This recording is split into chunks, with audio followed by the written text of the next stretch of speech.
Entrando na época do bebop, agora na década de 40, não vou falar de Charlie Parker aqui, porque Charlie Parker é parada obrigatória. Você precisa estudar Charlie Parker de qualquer forma, né? Ele é a referência, com certeza, aí. Foi um divisor de águas antes do bebop, pós-bebop.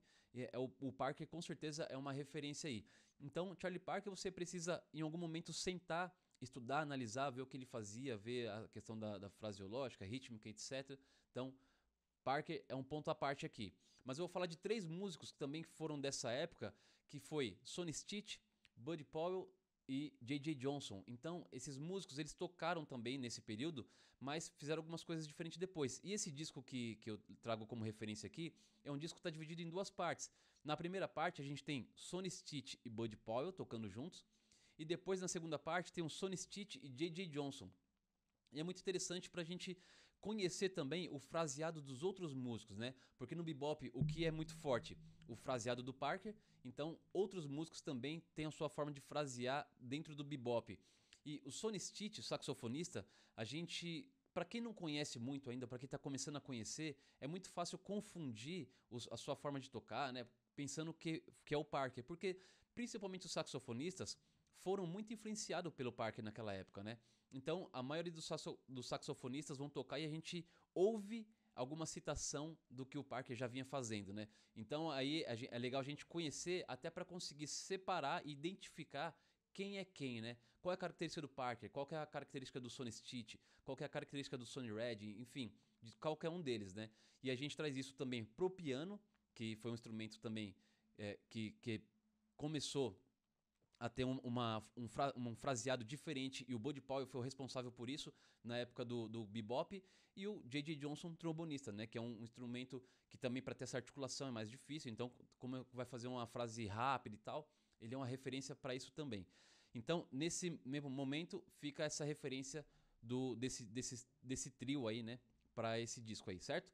Um próximo disco é Chet Baker, um Chet Baker Quartet, with Russ Freeman. Então, Russ Freeman foi um pianista também dessa época, um pouco depois do bebop.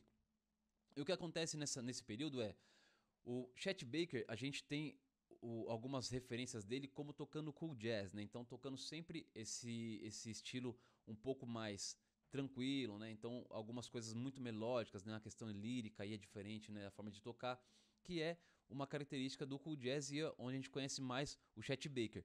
Mas nesse quarteto que ele toca aqui, nesse disco que é esse quarteto, ele toca algumas músicas com andamento mais pra frente já, né? Então já tem uma cara que já de hard bop ali.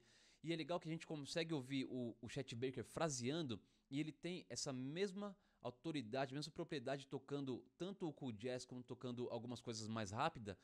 E a gente percebe no fraseado dele que é uma construção melódica também muito interessante, né? O Chet Baker, ele tem um instrumento como uma extensão do corpo mesmo, porque quando a gente vai escutar o Chet Baker fazendo os scat sings, né, que são as improvisações com a voz, as frases, né, a questão fraseológica é a mesma. Então a gente percebe, né, que ele cantando e ele tocando, a ideia é tipo a mesma ideia.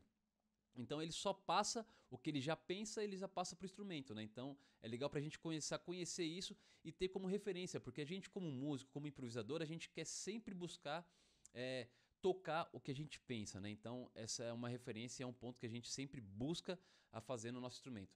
Então esse disco uma referência a partir desse ponto aí, certo? Então conheça esses músicos, conheça esse disco, e a partir daí você vai conhecer outras coisas também, ok? Um próximo disco, Miles Davis. Miles Davis, ele tem a mesma importância que o Parker teve pro bebop, pro jazz. O Miles teve pro cool jazz e pro jazz também, né? Pra esse estilo aí, porque o Miles, ele foi responsável por muita coisa que aconteceu, né? Tanto no estilo quanto a questão da sonoridade, enfim, muita coisa que aconteceu. E os discos do Miles são muito didáticos, então vale muito a pena conhecer alguns discos dele, principalmente quando você pega uns quartetos, quinteto, né, alguma coisa dele tocando assim, porque são formações menores e a gente consegue prestar atenção em tudo que está acontecendo, né? E os discos dele é exatamente isso, a gente consegue prestar atenção em tudo, né? Tanto na massa sonora, quando está tocando todo mundo, né? Aquela questão do som no todo, quanto cada músico individual, né? Na hora que cada um está improvisando, o que o outro está fazendo quando aquele está improvisando e tal. Então vale muito a pena conhecer Miles, né?